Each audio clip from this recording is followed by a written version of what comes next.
Welcome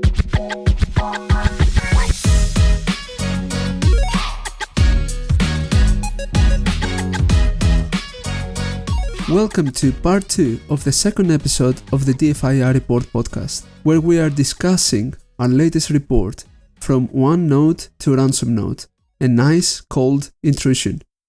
We continue with Rick, who discusses some interesting tactics we saw during the AnyDesk installation. We hope you enjoy this part 2 of the second episode of our podcast. Noticed the similarity, but one thing that I noticed during this part is that there's one separate command which transports the AnyDesk ID back to the attacker, which appears to be done in a separate script instead of how the Conti gang did it back in the time. So it was kind of strange to me to okay, why would that one command not work? And I was still a bit confused about it. So maybe someone who saw it can tell me why. I'm still not sure about it, but yeah, I think it definitely the same script, at least as inspiration. For sure. I'm not sure about the command. Yeah, I haven't noticed. Spencer? As a pen tester, I can say there's many times I've done enumeration, right? And I've forgotten something. And I was like, oh, I forgot to do this thing. And then I go back and I do it.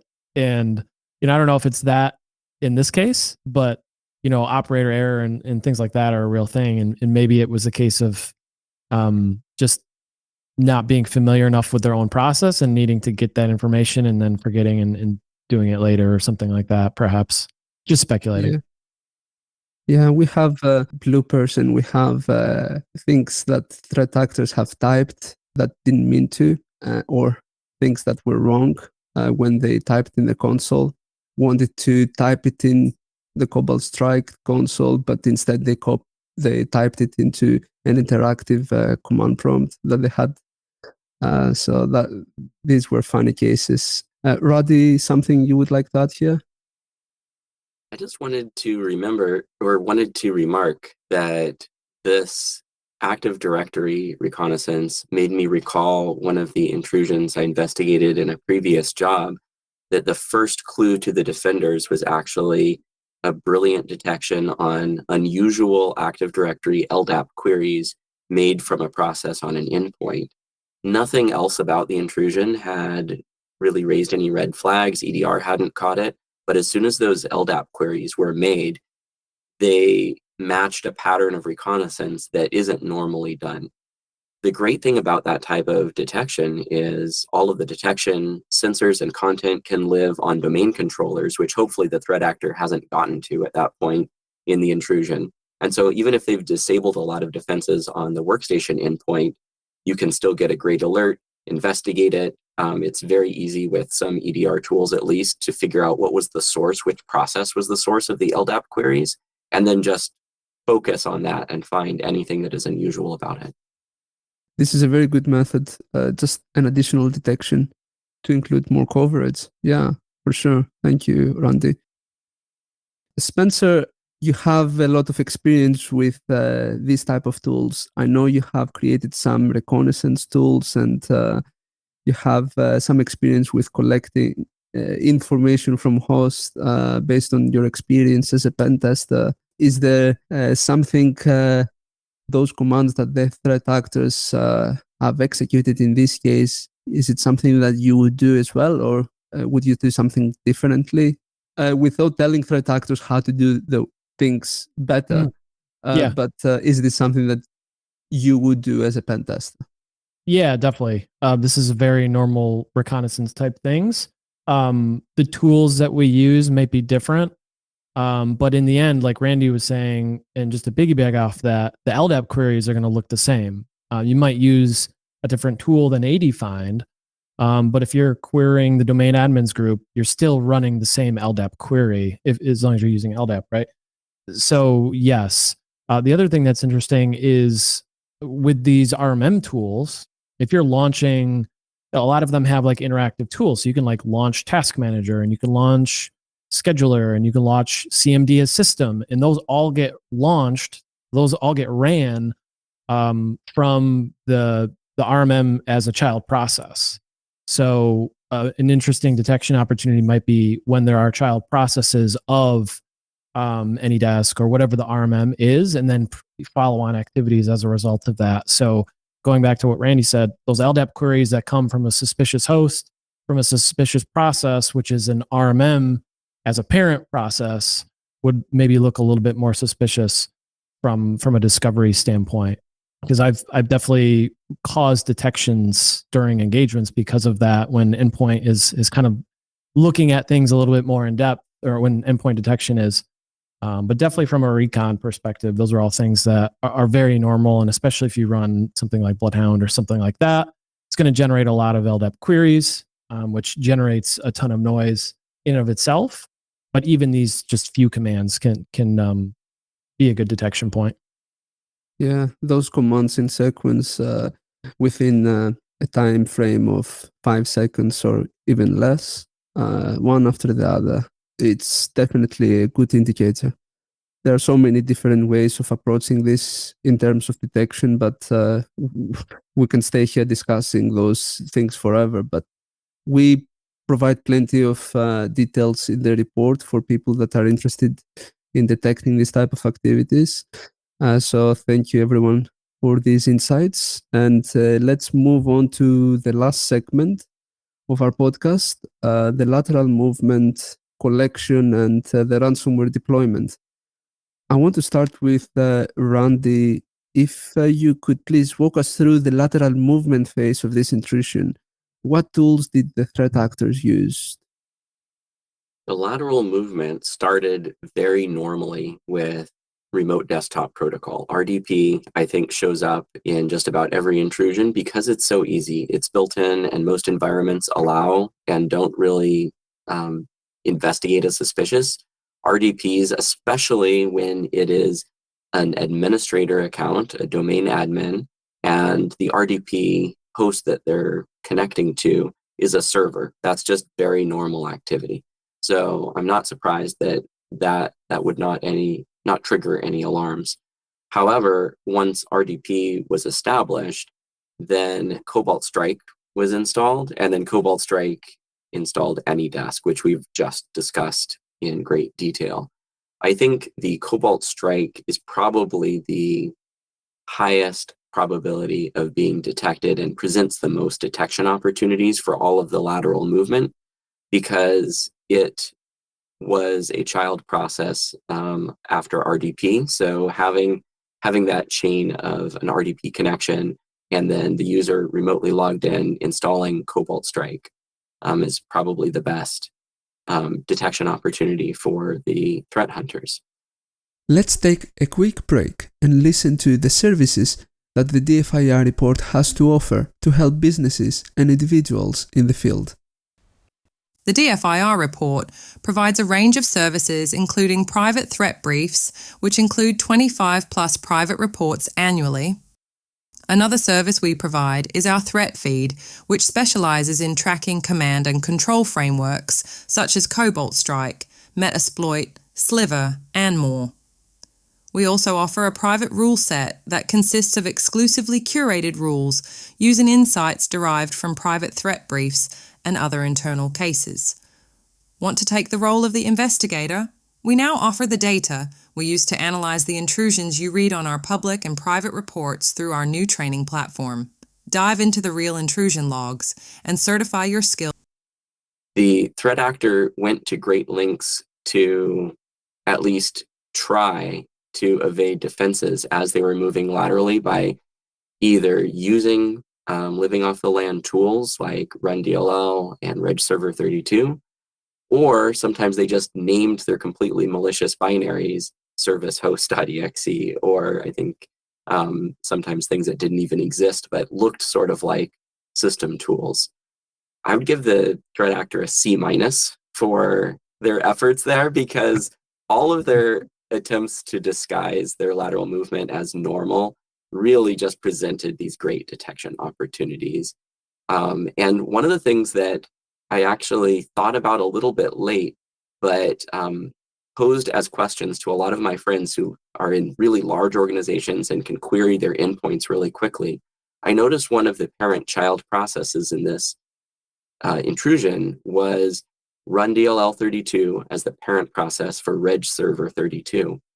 And that struck me as perhaps unusual enough to be able to write a detection. And so I got mixed results from different friends who ran this in their environments. Most of them said this is either very unusual or at least unusual enough of a parent-child process relationship that they could write a good detection on it.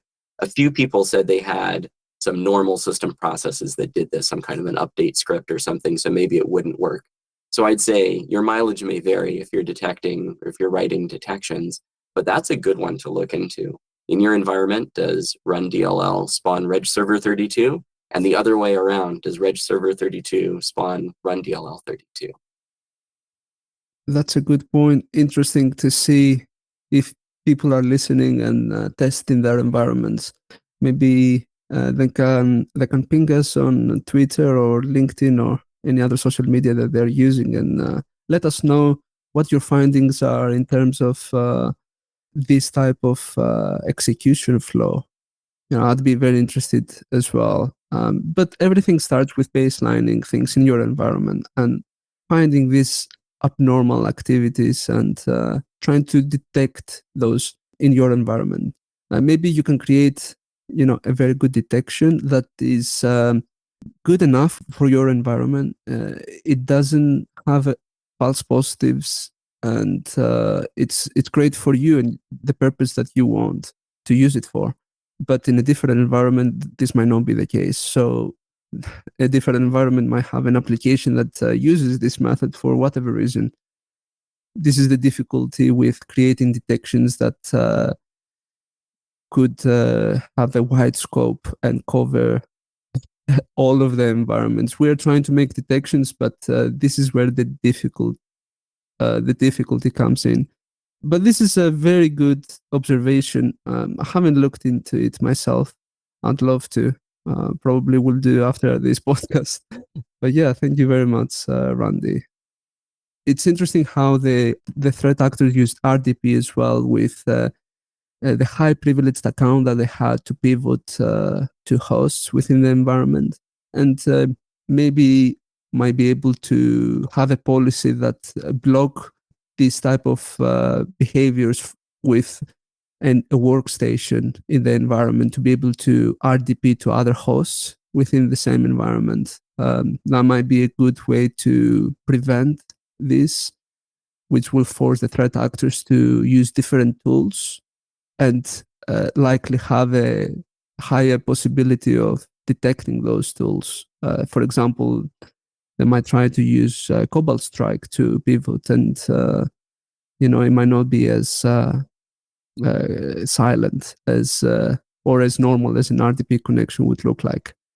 But for people who are listening and they want to look into and inspect the RDP connectivity in their environment and investigate this type of activity, they will have to make sure they have the proper login as well in place with remote desktop services and terminal services, Windows event logs. There are some Windows event IDs which we can use from this type of logs to collect the information from the destination and source, host name or IP address, and the account that logged in. Of course, the security event log as well, the 4624 with logon type 10 can be a good indicator. And this is by default on many Windows systems. Randy, is there anything that I missed? There's just one thing I think is interesting, and that is that there are multiple tools allowing administrators to record RDP sessions. They record the video, the keystrokes, the mouse movement, and for high value servers, for things that you want to have a good forensic record of their remote interactions, you might consider looking into one of these tools. You have to have a lot of disk space and deploy it correctly. And I have to say, in all of my incident response, I almost never ran into this. It was very rare. But when it was available, it was a great record because you could just play back everything that had happened in the session and see exactly what the threat actor did visually. And at that point, it's you're living the dream. You're looking into from the eyes of the threat actors. This is very interesting to many people, including myself as well. And maybe we can move into the collection and the ransomware deployment here. Before we close, I believe the threat actors had some issues with the deployment of the ransomware. They also used interactive sessions to inspect some of the documents of interest. Can someone speak of those issues and what the threat actors look for inside those file shares? Rick, would you like to give us an overview? Yeah, so I think in this case, two things stood out, to me at least, also from an incident response perspective, and was that most of the tools of most of the viewed documents were opened using their double-click like program. So the threat actor was visually interested in these documents and not just like only collecting them. It actually opened them on the target host, leaving behind some artifacts. So I think that was one of the things. And they were looking around for passwords, like most of the threat actors would do. Like, how can I elevate privileges without actually, if I can just get the password, why do a difficult workaround? And also one thing that noticed is that they were looking into the insurance claims, or at least a document related to insurance. And I think this is also related to some things that are discussed in the DFIR world more these days, to see, okay, if you have insurance documentation, the chances are high that the actor might use this information against you, which is something interesting to note. That let's say you have an insurance policy of 1 million, naming a random number, and the threat actor finds this number, they will most likely ask at least 1 million, because that's the part that's insured, with even a higher request for the money that you might have left due to your own gross profit.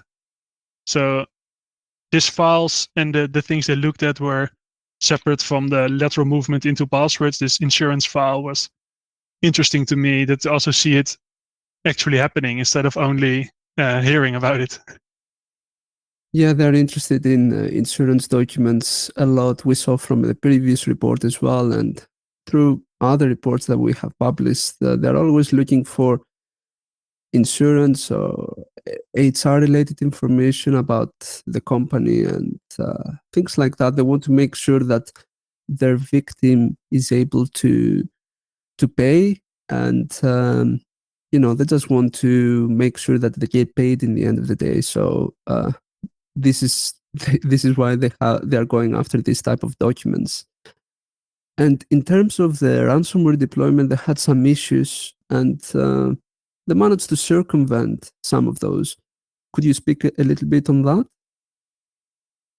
Yeah, so I think the deployment, what stood out to me the most was the usage of a tool, and I think it was called IOBit, which basically tries to unlock certain files. So what likely was happening is that the threat actor was running into issues accessing certain files which might be locked by the operating system, in terms of the backup or in terms of the certain files required for deployment through the environment. So I think that was one of the things that stood out in this specific case. And the other one was, I think we should call it fixing stuff in production, because apparently the file that they brought was not working because we saw it being executed a couple of times, and we saw the usual suspects like process hacker to see if it all went according to plan. And then at a certain moment in time, we saw it like, hey, they used Notepad to open the file. It looks like they made some changes to it. And after it ran, smoothly, I guess. So then it actually got deployed. And to double check, they also checked if the RansomNote got deployed correctly. So they were really fixing it on the spot and to see if they had success. So I think that stood about different. It was a little bit different from what we've seen before. Yeah, that was interesting to see. And another thing that I noticed also was the fact that they only deployed the ransomware on 2 servers, if I remember correctly. I don't think that they deployed the ransomware anywhere else. And those 2 servers were the only servers that they found most of the data, and they found that this is where encrypting the data and deploying the ransomware will have the most impact for that specific organization. So they didn't bother with encrypting anything else on the network, just those 2 servers. And that's something that you don't see every day. Okay, I think we have discussed almost everything that we wanted. It's a very big report, and there are so many things to discuss every time. So thank you, everybody, for your insights, and thank you for being here with us. I think this is a good stopping point. Alex, Randy, Rick, and especially Spencer, thank you very much for the discussions, and thanks to our listeners for joining us. We hope that our perspective helped answer some of your questions and gave you a taste of what we see when we investigate these intrusions. See you next time. Thank you, everyone.